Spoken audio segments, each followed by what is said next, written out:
నమస్తే. ఈరోజు నేను మీకు ఈ వీడియోలో దోసకాయ రోటి పచ్చడి రెసిపీని చూపిస్తాను. వేడి వేడి అన్నంతో కానీ, దోశల్లో కానీ, ఉప్మాలోకి దేంట్లోకైనా సరే చాలా బాగుంటుంది దోసకాయ పచ్చడి. చేసుకోవడం కూడా చాలా తేలిక. కమ్మనైన దోసకాయ రోటి పచ్చడిని ఈజీగా ఎలా తయారు చేసుకోవాలో చూద్దాము.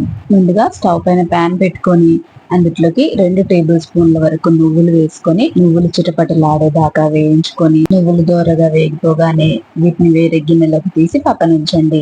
ఇప్పుడు ఇదే ప్యాన్ లోకి 1 టేబుల్ స్పూన్ వరకు నూనె వేసుకొని, నూనె వేడైన తర్వాత మీరు తినే కారాన్ని బట్టి పచ్చిమిర్చిని ఇందులో వేసుకొని వేయించుకోవాలి. పచ్చిమిర్చి దోరగా వేగిపోయిన తర్వాత ఇప్పుడు ఇందులోకి 2 మీడియం సైజు ఉన్న టమాటాలని ఇలా పెద్ద ముక్కలుగా కట్ చేసుకొని వేసుకోవాలి.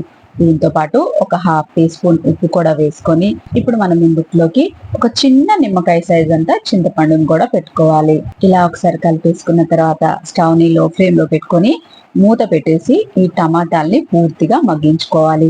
ఇవి మగ్గడానికి ఒక 10 నిమిషాలు టైం పడుతుంది. ఒక 10 నిమిషాల తర్వాత మూత తీసి చూద్దామండి. చూడండి, టమాటాలంతా మంచిగా మగ్గిపోయాయి. ఇప్పుడు స్టవ్ ఆఫ్ చేసేసుకొని ఈ టమాటా పచ్చిమిర్చిని పూర్తిగా చల్లార్చుకోవాలి. ఇప్పుడు మిక్సర్ జార్ లోకి ముందుగా వేయించి పెట్టుకున్న నువ్వుల్ని వేసుకొని ఒక్కసారి పల్స్ మోడ్ లో తిప్పుకోండి. ఇప్పుడు ఇందులోకి పూర్తిగా చల్లారిపోయిన టమాటా పచ్చిమిర్చి వేసుకోవాలి.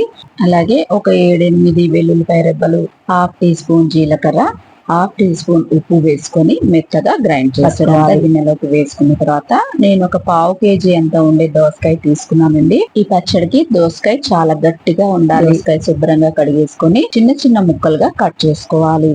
దోసకాయ కట్ చేసుకున్న తర్వాత ఒకసారి చేదు చూసుకోండి.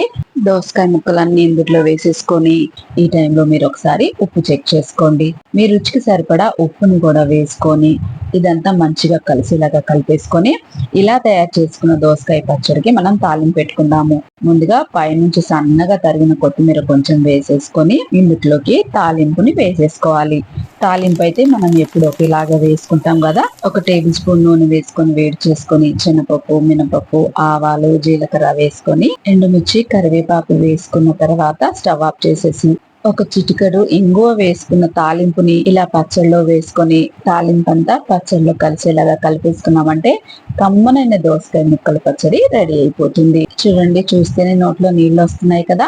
ఈ దోసకాయ ముక్కల పచ్చడి రెసిపీని మీరు ఇంట్లో ఒకసారి తప్పకుండా ట్రై చేయండి. నేను చేసి చూపించిన ఈ దోసకాయ ముక్కల పచ్చడి రెసిపీ కనుక మీకు నచ్చినట్టయితే లైక్ చేయండి, షేర్ చేయండి, కామెంట్ చేయండి. ఇలాంటి మరిన్ని మంచి రెసిపీస్ కోసం నా ఛానల్ ని సబ్స్క్రైబ్ చేసుకోండి. మరో మంచి రెసిపీతో మళ్ళీ కలుసుకుందాం. నమస్తే.